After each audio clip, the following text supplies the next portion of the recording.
नमस्कार विद्यार्थी मित्रांनो, माझं नाव सुहास भिसे. स्वागत आहे तुमचं सर्वांचं परत करंट अफेअर्स मराठी या आपल्या मायबोली भाषेतील एज्युकेशनल यूट्यूब चॅनलमध्ये. विद्यार्थी मित्रांनो, आज आहे 7 ऑगस्ट 2026. आजच्या दिवसाचे जेवढेही चालू घडामोडीचे महत्त्वाचे टॉप प्रश्न बनत असतील ते सर्व प्रश्न आपण या व्हिडिओच्या माध्यमातून पाहणार आहोत. तरी सर्वप्रथम आपण जर नवीन असाल, पहिल्यांदा या चॅनलवरील व्हिडिओ पाहत असाल तर चॅनलला या ठिकाणी अवश्य सबस्क्राईब सुद्धा करून घेऊ शकता. ठीक आहे, चला तर मग आपण आजच्या व्हिडिओला सुरुवात करूया. त्या अगोदर कालच्या व्हिडिओमध्ये जो काही शेवटचा प्रश्न विचारला होता त्या प्रश्नाचं उत्तर जाणून घेऊया. काय होता प्रश्न? 44व्या क्रमांकाचा जो काही लोकमान्य टिळक पुरस्कार 2026 आहे तो कोणाला प्रदान करण्यात आलेला आहे? तर बऱ्याच विद्यार्थी मित्रांनी अगदी योग्य उत्तर टाईप करून सांगितलं आहे. पर्याय क्रमांक ए, अजित डोवाल यांना या ठिकाणी 2026 मध्ये 44व्या क्रमांकाच्या लोकमान्य टिळक पुरस्काराने सन्मानित करण्यात आलं आहे. क्लिअर. पर्याय क्रमांक बी, नितीन गडकरी यांना या ठिकाणी 2025 मध्ये 43व्या क्रमांकाच्या लोकमान्य टिळक पुरस्काराने सन्मानित करण्यात आलं. त्याच्या अगोदर पर्याय क्रमांक सी, सुधा मूर्ती यांना 2024 मध्ये 42व्या लोकमान्य टिळक पुरस्काराने सन्मानित करण्यात आलं. आणि त्याच्या अगोदर नरेंद्र मोदी यांना 2023 मध्ये या ठिकाणी 41व्या लोकमान्य टिळक पुरस्काराने सन्मानित करण्यात आलं आहे. ही सिक्वेन्स तुम्हाला लक्षात ठेवायची आहे. कधी कधी जोड्या लावा या प्रकारच्या कॅटेगरीमध्ये हा प्रश्न विचारला जाऊ शकतो. क्लिअर. आता पाहूया विद्यार्थी मित्रांनो, प्रश्न क्रमांक पहिला. टोटल संपूर्ण व्हिडिओमध्ये 12 प्रश्न असतील. सुरुवातीपासून शेवटपर्यंत व्हिडिओ प्रामाणिकपणे पाहण्याचा प्रयत्न करा. एक एक प्रश्न महत्त्वाचा आहे. तुम्ही कोणत्याही परीक्षेची तयारी करा. प्रश्न क्रमांक पहिला काय आहे? दरवर्षी राष्ट्रीय भालाफेक दिवस केव्हा साजरा करण्यात येत असतो? प्रश्न क्रमांक पहिल्याचं योग्य उत्तर आहे पर्याय क्रमांक ए, 7 ऑगस्टला दरवर्षी विद्यार्थी मित्रांनो या ठिकाणी राष्ट्रीय भालाफेक दिवस म्हणून आपण साजरा करतो. याच्याबद्दल 2 पॉईंट्स आहेत ते लिहून घ्या. याला सुरुवात किंवा याच्या मागची पार्श्वभूमी काय आहे? तर 7 ऑगस्ट 2021 रोजी टोकियो ऑलिम्पिकमध्ये भारताचा स्टार भालाफेकपटू आपला गोल्डन बॉय नीरज चोप्रा यांनी भालाफेक प्रकारामध्ये ऐतिहासिक सुवर्ण पदक जिंकलेलं होतं. बरोबर. त्यांनी या ठिकाणी जो काही डिस्टन्स मध्ये भाला फेकलेला होता ते डिस्टन्स किती होतं? तर 87.58 मीटर. हे डिस्टन्स तुम्हाला लक्षात ठेवायचं या प्रश्नाच्या स्वरूपामध्ये. क्लिअर. पहिलाच प्रश्न आहे एखाद्या महत्त्वाच्या दिवसाबद्दल. तर लगेच काय करूया, ऑगस्ट महिन्यातील जेवढेही महत्त्वाचे दिवस असतील त्याच्यावरती आपण एकदा रिव्हिजन टाकूया. लिहून घ्या. 1 ऑगस्टला राष्ट्रीय पर्वतारोहण दिवस, लोकमान्य टिळक पुण्यतिथी, अण्णाभाऊ साठे जयंती, वर्ल्ड वाईड वेब डे आणि जागतिक फुफ्फुसाचा कर्करोग दिवस. 1 ऑगस्ट ते 7 ऑगस्ट हा सप्ताह आपण जागतिक स्तनपान सप्ताह म्हणून साजरा करतो. 6 ऑगस्ट हिरोशिमा दिवस, 7 ऑगस्ट राष्ट्रीय हातमाग दिवस आणि राष्ट्रीय भालाफेक दिवस, 8 ऑगस्ट भारत छोडो आंदोलन दिवस, 9 ऑगस्ट जागतिक आदिवासी दिवस आणि नागासाकी दिवस, 10 ऑगस्ट जागतिक सिंह दिवस आणि जागतिक जैव इंधन दिवस, 12 ऑगस्ट आंतरराष्ट्रीय युवा दिवस आणि जागतिक हत्ती दिवस, 13 ऑगस्ट जागतिक अवयवदान दिवस, 15 ऑगस्ट 2026ला यावर्षी आपण 80वा क्रमांकाचा स्वातंत्र्य दिवस साजरा करीत आहोत.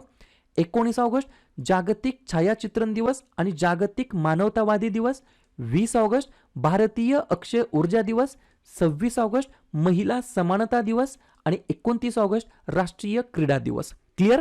पुढचा प्रश्न, प्रश्न क्रमांक दुसरा.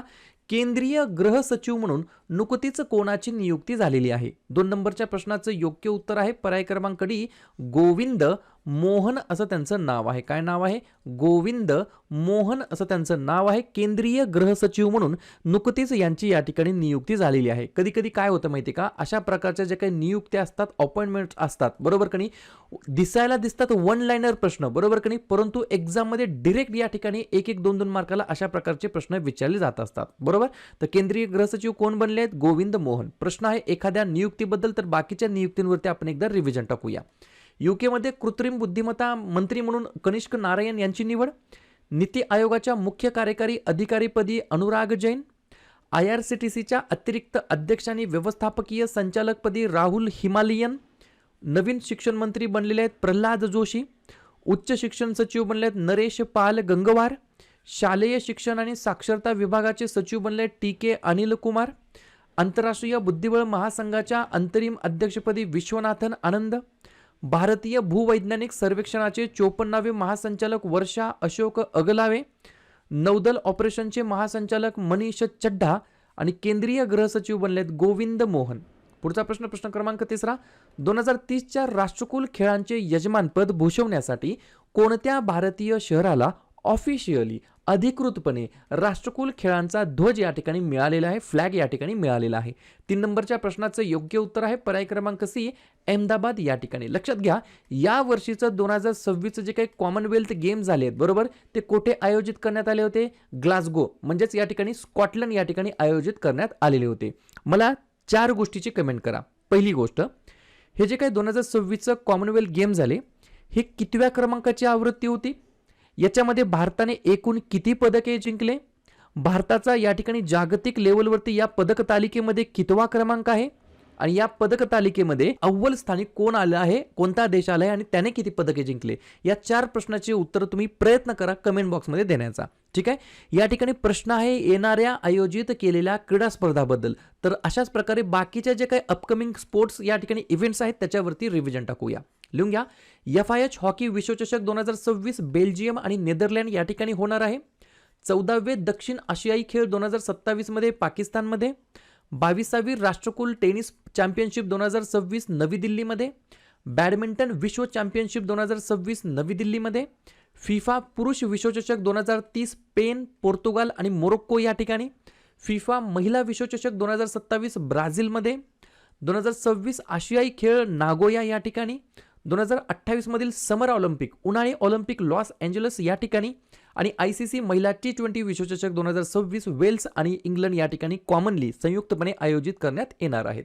पुढचा प्रश्न, प्रश्न क्रमांक 4, कोणत्या शहराच्या RTO नंबरची जी काही नवीन वाहन नोंदणी मालिका आहे ती MH12 1A अशी झालेली आहे? जसं की तुम्हाला माहिती आहे MH12 कशासाठी आहे? पुण्यासाठी.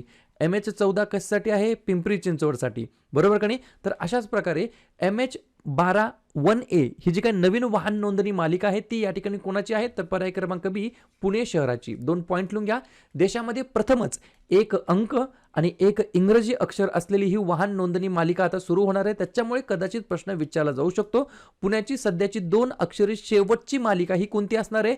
MH12ZZ. येत्या 10 ते 15 दिवसामध्ये संपणार आहे. जसं की तुम्हाला माहित आहे इग्नॅट अकॅडमीच्या द्वारे या ठिकाणी MPSC कंबाईन ग्रुप सी आणि तलाठी भरती 2026 साठी प्रिलिम बॅच ऑलरेडी लॉन्च झाली आहे. 50% त्याच्यामध्ये डिस्काउंट होतं. 3000 रुपयाला बॅच मिळत होती जी की 6000ची होती. त्याच्यामध्ये अतिरिक्त या ठिकाणी 15% तुम्हाला अजून डिस्काउंट या ठिकाणी मिळणार आहे. Live plus recorded online batches याच्यामध्ये असणार आहेत. ही जी काही बॅच आहे तुम्हाला इग्नॅट अकॅडमीच्या ॲप्लिकेशनमध्ये मिळेल आणि ॲप्लिकेशनची लिंक या व्हिडिओच्या डिस्क्रिप्शन बॉक्समध्ये देऊन ठेवलेली आहे. ठीक आहे. पुढचा प्रश्न, प्रश्न क्रमांक 5, 2026च्या राष्ट्रकुल टेबल टेनिस चॅम्पियनशिपमध्ये भारताने किती विजेतेपदे या ठिकाणी पटकावलेली आहेत? 5व्या नंबरच्या प्रश्नाचं योग्य उत्तर आहे पर्याय क्रमांक ए. टोटल आपल्या पॅरा भारताने 7 पैकी 6 या ठिकाणी मेडल्स जिंकलेले आहेत. बरोबर. हे 6 मेडल कोणत्या कोणत्या कॅटेगरीमध्ये जिंकली, कोणी जिंकली, त्याच्यावरती प्रश्न 100% विचारला जाणार. काळजीपूर्वक ऐका आणि लिहून घ्या. लक्षात घ्या. राष्ट्रकुल टेबल टेनिस चॅम्पियनशिप 2026 22व्या क्रमांकाची आवृत्ती होती. कोठे झाली? तर त्यागराज स्टेडियम नवी दिल्ली या ठिकाणी. याच्यामध्ये कोणकोणत्या कॅटेगरीमध्ये या ठिकाणी पदक जिंकले आहेत? लक्षात घ्या. पुरुषांच्या टीमने या ठिकाणी सुवर्ण पदक जिंकलं. सोबत महिलाच्या टीमने देखील सुवर्ण पदक जिंकलं आहे. ठीक आहे. पुरुषांच्या एकेरीमध्ये सुवर्ण पदक जिंकलं आहे अंकुर भट्टाचार्यजी यांनी. तर वुमनच्या म्हणजेच महिलांच्या एकेरीमध्ये यशस्विनी घोरपडे यांनी या ठिकाणी सुवर्ण पदक जिंकलं आहे. आणि महिलांच्या दुहेरीमध्ये गोल्ड पदक जिंकलेलं आहे श्रीजा अकुला आणि श्रींद्रेला दास यांनी. आणि मिक्स्ड डबलमध्ये मानव ठक्कर आणि तनिषा कोटेचा यांनी सुवर्ण पदक जिंकलं आहे. पहा, तुम्हाला ऐकताना थोडंसं कन्फ्युजन झालं का नाही? मी अजून एकदा सांगतो सोप्या भाषेमध्ये. 7 या ठिकाणी कॅटेगरी होत्या. कोणकोणती? पुरुषांची कॅटेगरी, महिलांची कॅटेगरी, पुरुष एकेरी, महिला एकेरी, पुरुष दुहेरी, महिला दुहेरी आणि मिक्स्ड दुहेरी. बरोबर. आता याच्यामध्ये फक्त पुरुष दुहेरी हे सोडून बाकी सगळ्या 6 कॅटेगरीमध्ये भारताने सुवर्ण पदक जिंकलं आहे. ही गोष्ट मला लक्षात ठेवायची आहे. क्लिअर. या ठिकाणी पुढचा प्रश्न, प्रश्न क्रमांक 6, हर घर तिरंगा कॅम्पेन मोहीम 2026 प्रामुख्याने केव्हा आयोजित केली जाणार आहे? 6व्या नंबरच्या प्रश्नाचं योग्य उत्तर आहे पर्याय क्रमांक डी. 9 ऑगस्ट 2026 ते 17 ऑगस्ट 2026 दरम्यान हर घर तिरंगा कॅम्पेन या ठिकाणी आयोजित केलं जाणार आहे. याच्या मागचा मुख्य उद्देश काय? तर राष्ट्रगीत वंदे मातरमच्या 150व्या जयंतीनिमित्त हे समर्पित असणार आहे यावर्षी. भारताच्या स्वातंत्र्याचे प्रतीक म्हणून लोकांना तिरंगा घरी आणण्यासाठी आणि तो फडकवण्यासाठी प्रोत्साहित करण्याकरिता आझादी का अमृत महोत्सवाच्या अंतर्गत हर घर तिरंगा ही मोहीम सुरू करण्यात आली. 2026 हे वर्ष हर घर तिरंगा कार्यक्रमाच्या 5व्या पर्वाचे वर्ष आहे. म्हणजेच 2022 मध्ये जवळपास ऑगस्ट महिन्यामध्ये ऑफिशियली या ठिकाणी हे कॅम्पेन मोहीम सुरू करण्यात आलं होतं, हर घर तिरंगा मोहीम. ठीक आहे, एवढ्या गोष्टी लक्षात आल्या, व्यवस्थितपणे लिहून घेण्याचा प्रयत्न करा. पुढचा प्रश्न क्रमांक 7. कोणती बॅटरी फ्लाइट हेरिटेज दर्जा प्राप्त करणारी भारताची पहिली स्वदेशी सॅटेलाइट बॅटरी ठरलेली आहे? 7व्या नंबरच्या प्रश्नाचं योग्य उत्तर आहे पर्याय क्रमांक सी, पॉवर बँक 50. किती? पॉवर बँक 50 ही बॅटरी या ठिकाणी फ्लाइट हेरिटेज दर्जा प्राप्त करणारी भारताची पहिली स्वदेशी सॅटेलाइट बॅटरी ठरलेली आहे. पुढचा प्रश्न, खालीलपैकी कोणत्या देशाने आंतरराष्ट्रीय बिबट्या दिनानिमित्त बिबट्याच्या संवर्धनासाठी नवीन कृती योजना सुरू केलेली आहे? 8व्या नंबरच्या प्रश्नाचं योग्य उत्तर आहे पर्याय क्रमांक बी, आपला प्यारा भारत देश हे या प्रश्नाचं योग्य उत्तर असणार आहे. 2 पॉइंट लिहून घ्या.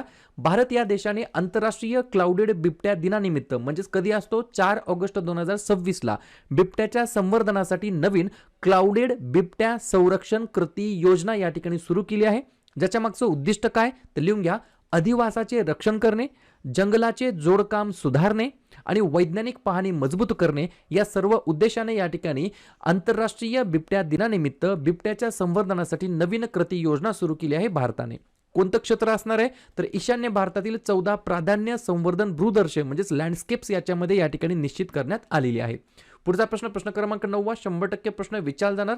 ऑगस्ट 2026 मध्ये फसाईने कोणत्या कंपनीला विशिष्ट उत्पादनांवरती जसं की मध, तूप इत्यादींवरती 100% नैसर्गिक असं लेबल लावण्यासाठी बंदी घातलेली आहे?